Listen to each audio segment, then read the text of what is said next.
Hi, welcome to another Retro Rewind video, and today we're looking at one from the PS2 era, Namco's R-Racing. Namco are of course best known for the Ridge Racer series, and R-Racing was quite a departure for them, as while still an arcade title, it did feature licensed cars and tracks. Starting with the content, it features three classes of GT cars, ranging from the entry-level Class 3 with Mini Coopers, Audi TTs and the like. Next up we've got Class 2, which has a range from the Nissan 350Z, Panteras through to an Elise, with Class 1 sitting at the top of the GT class with the likes of the Corvette C5R, Celsonic Skyline and, really weirdly, a Fiat 500. Not a modern 500, they wouldn't exist for another 3 or 4 years when R-Racing came out, but rather a very heavily tuned old school Fiat 500. So that's all a bit odd. Above the GTs sits a prototype class with an Audi R8, Bentley Speed 8 and an Advan Dome Condo, the S101. And then sitting alongside all of this are two rally classes, a dragster class and a private class for a trio of older models. So yeah, R-Racing wasn't just track based, but it has rally stages and a drag strip as well, so plenty to do. The track selection is fairly limited, and I'll be honest, of the era that's not unusual, with really only Gran Turismo standing out as not being limited in that regard. It's got rally stages which are limited to 2 point-to-point stages and one special stage for head-to-head racing, a single drag strip. Track-based events fare a little better with 2 fantasy tracks, one of which is a street circuit set in Yokohama, and licensed tracks made up of Suzuka, Twin Ring Motegi, Phillips Island and Monaco. So with Suzuka you get 2 variants, the East Course and the Full International. Motegi, I don't know, but we only get the oval of that. And Namco actually lifted, interestingly, the Suzuka layouts and Phillip Island straight from the MotoGP titles that they were making at the time. But the most interesting one in this list is actually Monaco, as this is a fully licensed version, rather than the more common fantasy versions inspired by Monaco that you kind of find in, say, Gran Turismo, Project Cars and so on. And in fact, it is, to my knowledge, the only time a fully licensed Monaco has featured as a licensed track outside of an official F1 game. So that's a little interesting, that one.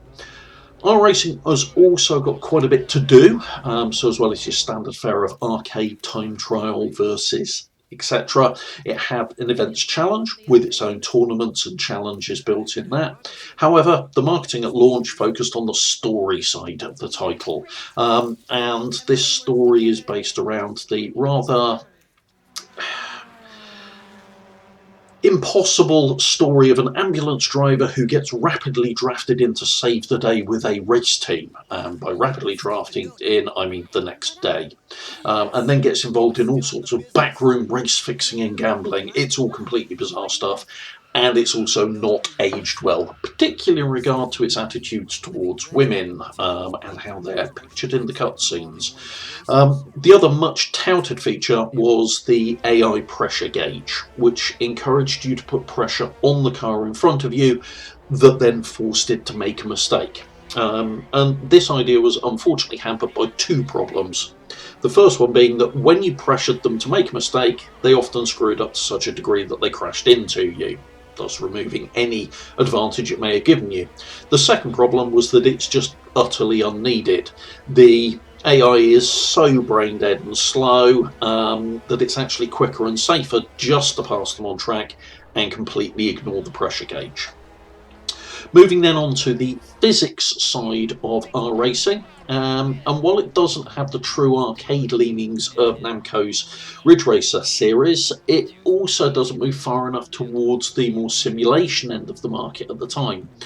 As such, it tried to strike a middle balance that didn't really go down well at the time of launch, either with critics or players.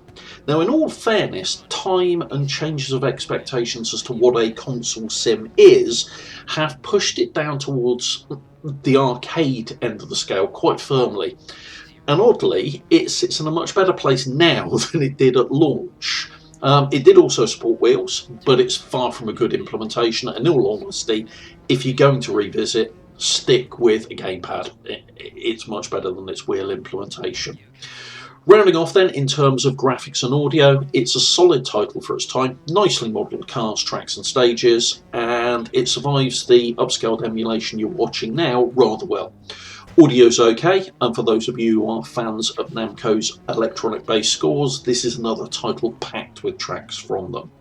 So in summary, iRacing's actually stood up better than most of the racing titles that came out during the PS2 era. Rather well. It comes out as a reasonably solid arcade racer that has enough odd charm in places to keep it going.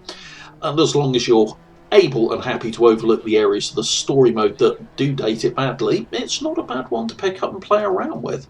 So yeah, those are my thoughts on iRacing. If you've enjoyed this, please do hit the like button, and if you want to see more content like this, please do subscribe to the channel and hit the bell icon to be notified when new content gets uploaded. Thanks very much.